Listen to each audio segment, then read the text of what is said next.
So I'm a stand-in substitute for a colleague of mine, Johnny Schwass, who was on the program to speak tonight. Johnny is chef in Christchurch, who unfortunately couldn't be with us this evening. His wife has gone into labour, and also the snow meant he couldn't get out of Christchurch as well. I thought it was a really shit excuse, actually.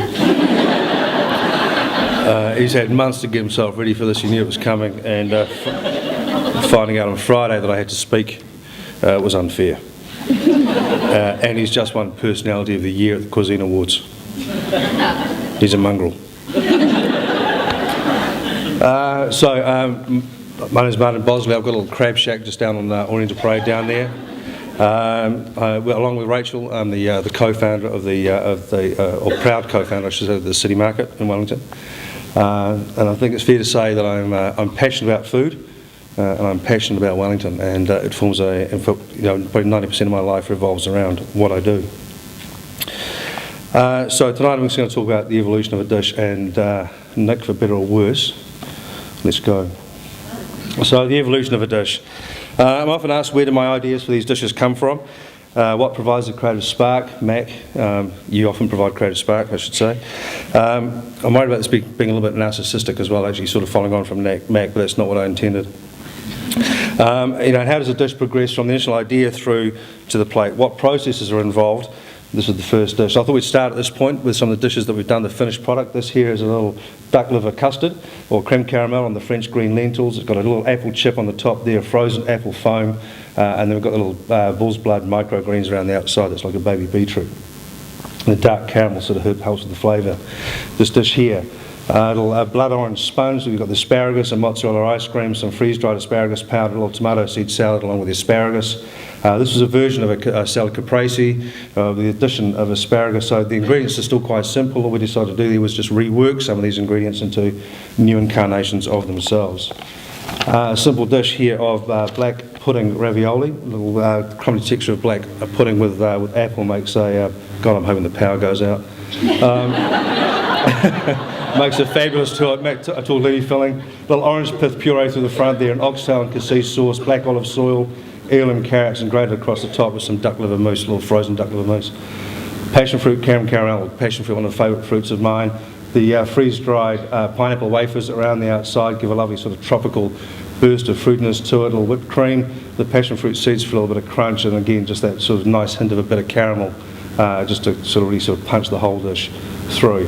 Favourite of mine, 5 textures of chocolate. On the bottom there is a chocolate terrine made with Valrhona Guanaja chocolate. A little orange and chocolate wafer on the top of that. In the centre is a salted caramel. To the left, chocolate and truffle oil ice cream, white chocolate disc, the caramel spike in the centre, chocolate mousse on the outside, cocoa nibs, pumpkin gastrique, and the mushroom powder. Okay, now I've lost my place. Right, so for more than 2 decades, Larry McKenna has been producing some of New Zealand's most revered Pinot Noirs, and it's not uncommon to hear of him referred to as the godfather of Pinot, Mr. Pinot Noir, or by his Twitter moniker, Larry McPinot. He established Escarpment Vineyard in 1999 in Tamuna Road, and he makes some of the world's most exquisite Burgundies, regularly compared to Romani Conti. So when Larry asked me to create a dish to match his 2006 coupe, it was a job I took on with a great deal of consideration. It was described as a big wine, freshly dug up from a rain-filled hole in the ground, smelling beautifully of mud, dirt and earth in the mouth, and maintains a deep grounding, but adds a silky texture. So it's fairly serious. So this is where I began. You can probably see from my notes here, what we've got here is I wrote that it was feral, killed hare, right boys and breeze. It was just bloody gorgeous. Cigars, wet leather, rich, complex, total harmony, saltiness. There was these herbs in there. There was pheasants. These were the meats that sort of came to mind as I drank it. So I started at the point with venison. I'm just going to throw the notes out actually because I'm deeply in the shit now. Okay, so I thought, gradually I started with the venison, then I started to work through this evolution of the dish, like what else could I use? And I realised I was starting to work on 2 dishes because rabbit was starting to creep in there as well. Because I was working on the rabbit dish and the venison dish, and I thought this is crazy, I should combine them both into 2. So I separated the flavours out. I broke them down into animal, bramble, earth, woodland, and a roasted. And by animal, actually that's the last slide I've just done, where are we, bramble? The flavours in the wine, it was these sort of cherries and these blackberry notes. So, blackcurrant sauce, or blackberry sauce I should say, is a common accompaniment to venison, so it didn't seem that strange to leap from there into using a raspberry sauce known as a gastrique. I thought pork, or wild boar, That was a leap then straight forward basically into bacon, and there's nothing that bacon doesn't go with, right? Bacon could be considered the third seasoning after salt, pepper, bacon, right? If you want flavour, add bacon. Think porkcock into a soup of anything, right?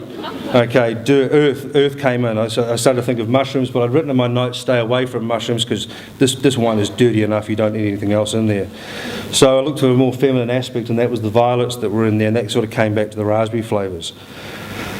And that's when the sauce sort of came through, as I say, that French word gastrique, which is essentially a tossy French word for sweet and sour sauce. Woodland, this was the generic flavours of parsley, rosemary, thyme. The fine-grained, silky texture of pumpkin would work well with all of these components, and that would also help maintain the fragrances within the wine. To profile those licorice notes that I'd written about as well, I thought I could add preserved lemon to this pumpkin, and that will really sort of bring out that anise kind of flavour. Pumpkin works well in this sort of format. So this is the next set of notes that I go to. This is what it starts to look like now. This is like a flowchart of flavours that I build around the dish. The central theme being at the top there, the venison and the Pinot, and I wanted to play to these different things. Venison goes with cocoa. Cocoa would be powder, nibs or a sauce. Chocolate goes with pears and raspberries. Bacon goes with prunes. This is the next stage. Starting to simplify the idea right out, narrowing down those flavour profiles. That feral wet leather note is going to come from that game meat, the berry fruits, the bramble. You can sort of see what the flavour profiles here are sort of happening. It's quite a simple picture and a really crap drawing. But anyway, then again, the sort of next stage on, I'm just going to throw these right out actually. I've got no idea where I'm up to now. So I'm saying now I'm starting to sort of simplify it again back down to really like, you know, break it back down. Also here I started to work on the dish, like the venison, that hero component. What can I do with it? Wrap it in spinach, how do I want to present that?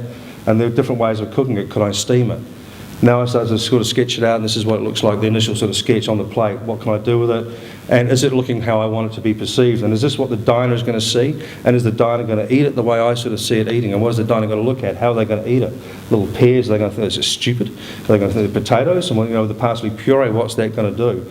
Why is the quail there? So then it goes to this madness, this craziness, and I go, this is what I want it to look like. It's a huge leap, and it's back to the original sort of textual, original notes about the wine. You sort of see I start to add in all these different things. The garlic puree comes in to sort of give it a silkiness, you know, sort of punctuate and give it a bit of structure, and there's a succulence that garlic brings to any dish at all. And this is the final dish presented. This is what we did. This dish then went on to win the WOW Edible Arts Award of that year. It was written up by an international journalist as being a nearly flawless match for the Pinot, the Coupe, and we had a huge amount of success with it. That's me, I'm Martin Bosley, and I'm breathless. Thank you.